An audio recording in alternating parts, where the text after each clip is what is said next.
काही लोक नव्यानंच या विषयावर बोलायला लागलेले आहेत. ज्यांचा काडी मात्र या विषयाशी संबंध नव्हता ते माणसं आता या विषयाच्या अनुषंगानं आयत्या सगळ्या ह्याच्यावर आरूढ होऊन स्वतःचं जे काही इप्सित साध्य करायचं आहे ते साध्य करण्यासाठी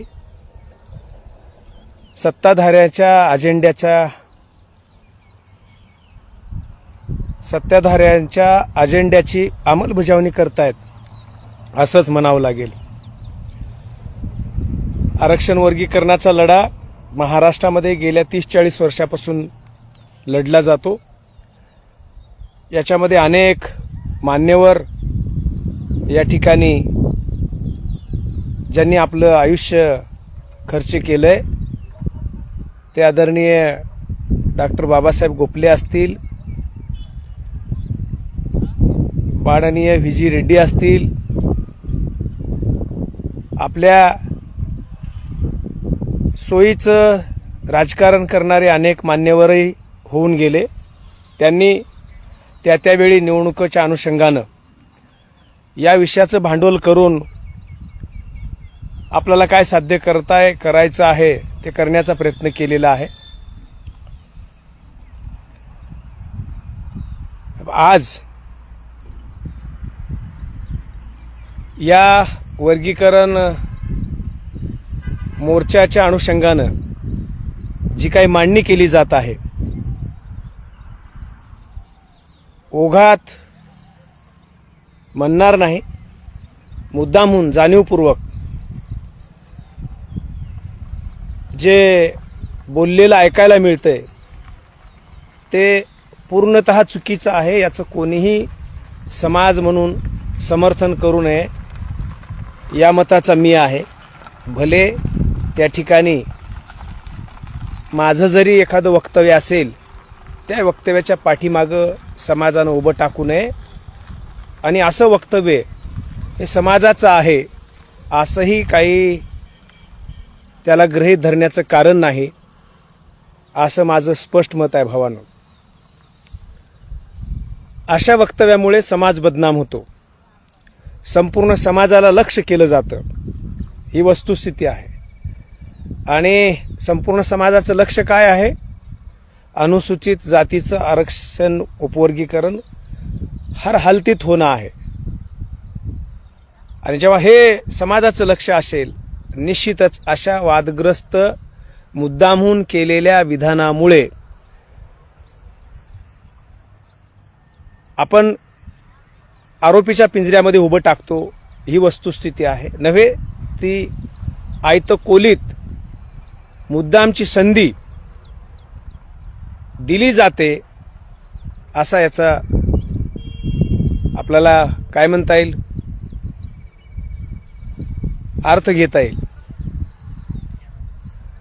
मी तुम्हाला सर्वांना हात जोडून नम्र विनंती करतो, तुम्हाला सत्ताधाऱ्यांच्या सोबत राहून जे काय मिळवायचं ते मिळवा,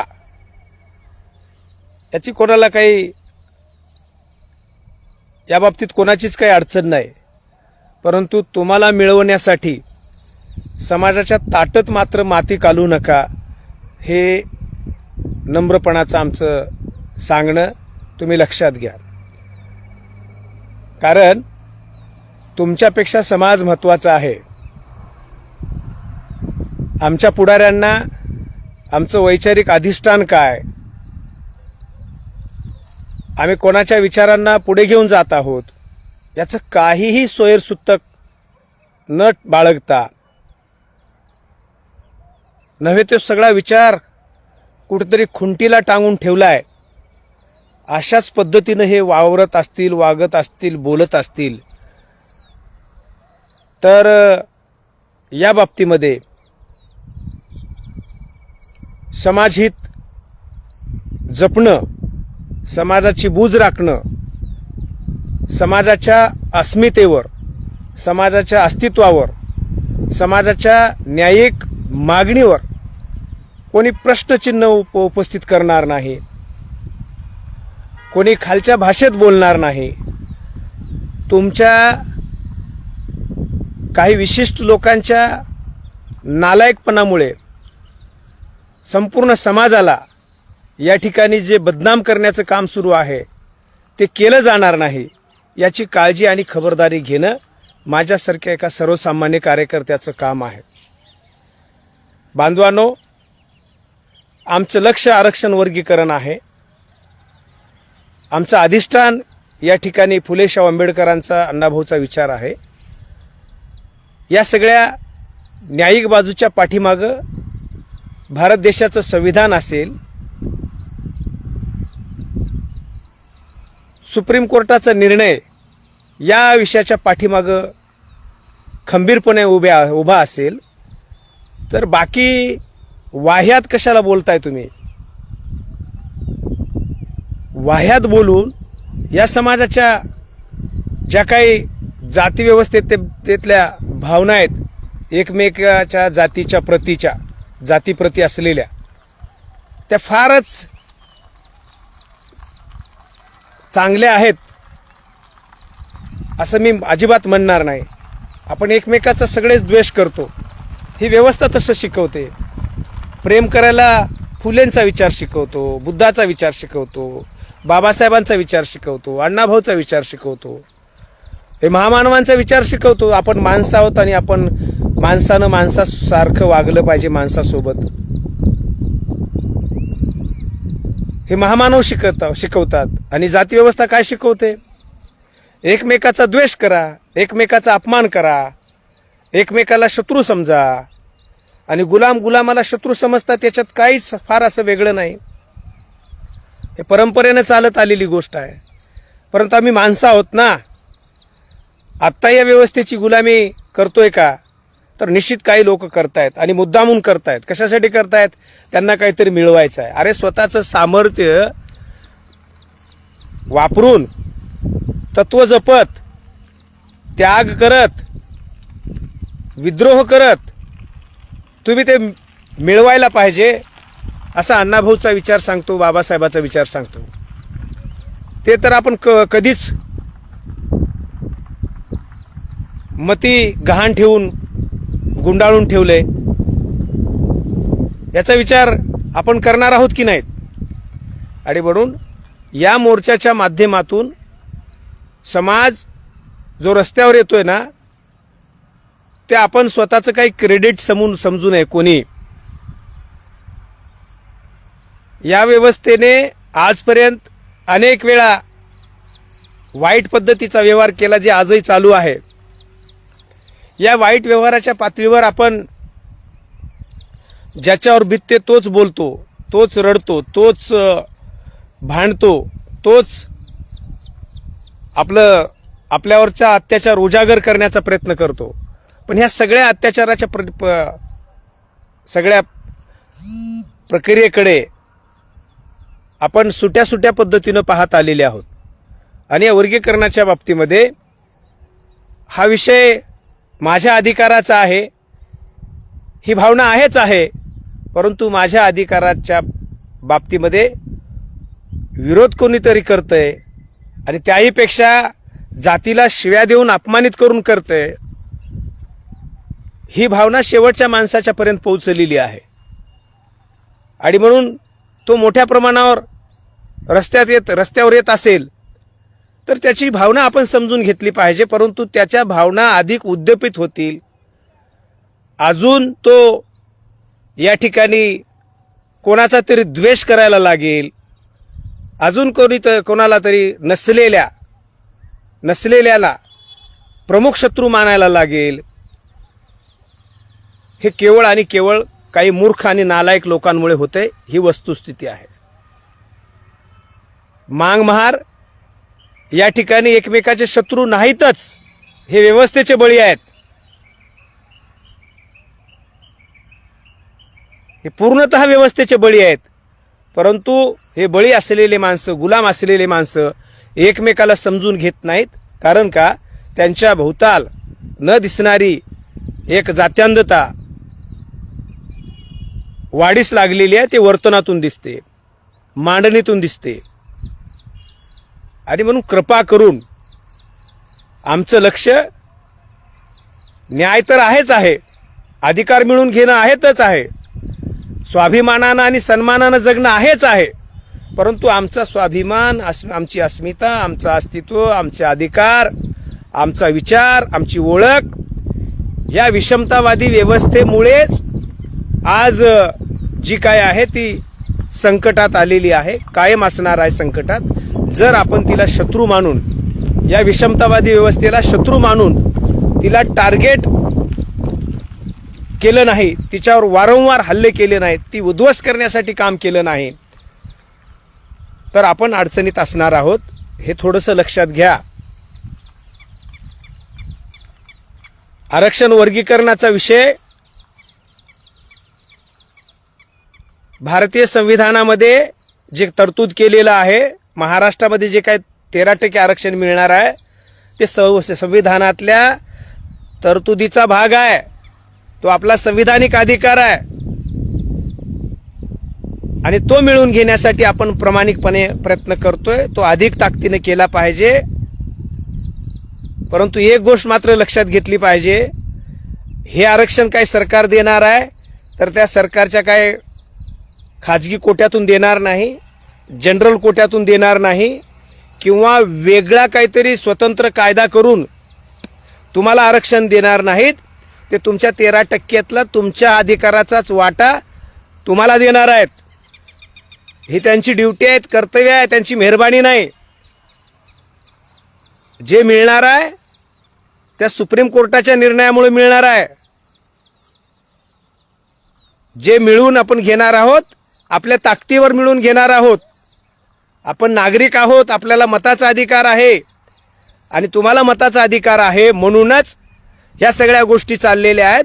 जर कदाचित तुम्हाला मताचा अधिकार नसला असता तर तुम किस झाड की पत्ती, तुम्हाला कोणी कुत्रं विचारलं नसतं. याची जाणीव आपण सर्वांनी ठेवायला पाहिजे. एवढेही आंधळे नका होऊ, एवढी लाचारी नका करू, जेणेकरून जेव्हा केव्हा हा इतिहास लिहिला जाईल लोक म्हणतील ह्या लोकांनी थोडीच लढून मिळवलंय, यांनी ते लाचारी करून मिळवलं. हे कुठं संघर्ष केले, यांनी कुठं किंमत मोजली, यांनी कुठं स्वाभिमानानं लढा दिला, असं येणाऱ्या पिढीला अजिबात वाटणार नाही. याची काळजी घ्या. म्हणून शेवटच्या माणसांना माझं सांगणं आहे नम्रपणानं हात जोडून, भावानो आपण माणसं आहोत आणि आम्हाला माणूस म्हणूनच जगण्यामध्ये स्वाभिमान वाटणार आहे. आम्हाला कोणी आजही जातीहून हिनवत असेल तर अपमान वाटतो आणि अभिमानानं धर्म सांगायची तर तुमच्यासाठी सोयच नाही. परंतु काही लोकांनी ठेका घेतलेला आहे, त्यांना या ठेकेदारीचं कमिशन मिळत आहे, बक्षिसी मिळणार आहेत आणि म्हणून तुमची ओळख माणूसपणाची पुसून टाकण्यासाठी च्या मिशनवर ते काम करत आहेत. ही वस्तुस्थिती आहे. कालचा जो मोर्चा अहमदनगरचा झाला त्याचं बॅनर होतं हिंदू दलितांचा मोर्चा. हे किती चुकीचं आहे, हे योग्य नाही असं म्हणण्याची मनाची तयारी आणि धाडस आपण सगळ्यांनी दाखवलं पाहिजे.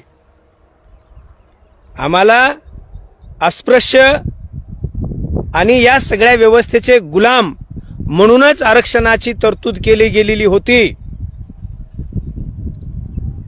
आणि आज स्वरूप बदलतंय, वर्तनात बदल झालाय, व्यवहारात बदल आहे, परंतु ती काय वागणूक आणि तो दृष्टिकोन मुळातून बदललेला नाही आणि अजून शेकडो वर्ष बदलणार नाही. जोपर्यंत आम्ही आमच्या प्रती असलेली वागणूक, व्यवहार, दृष्टिकोन ह्या सगळ्या गोष्टीवर आपण हल्ले करून ती उद्ध्वस्त करणार नाही तोपर्यंत तुम्हाला कोणीच माणूस म्हणणार नाही. आणि म्हणून माणूस म्हणून जगण्यासाठी अधिकार लागतात, काही साधनं लागतात, काही शस्त्र लागतात, काही ताकद लागते, संधी लागते आणि हे सगळ्या संधी, ताकद, शस्त्र, अधिकार या वर्गीकरणाच्या आणि अन्य गोष्टीच्या माध्यमातून आपल्याला प्राप्त करून घ्यायच्या आहेत. या गोष्टीची जाणीव आपण इथे ठेवली पाहिजे सगळ्या आमच्या बांधवांनी. आणि म्हणून काही उपटसुंभाच्या कोणत्याही अशा प्रकाराला बळी पडू नका.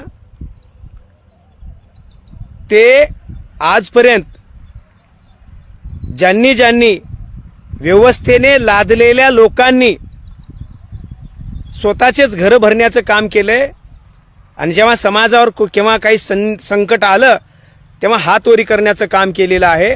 कारण त्यांना शेतामध्ये पीक येते आणि पीक खाऊ नये पाखरांनी बाकीच्या लोकांनी म्हणून बुजगावने उभं करतात. तसे बुजगावने काही पण बोलायला लागलेत तर कृपया यांना वेळीच आवर घाला, यांना रिजेक्ट करा, यांना रिस्पॉन्स देऊ नका.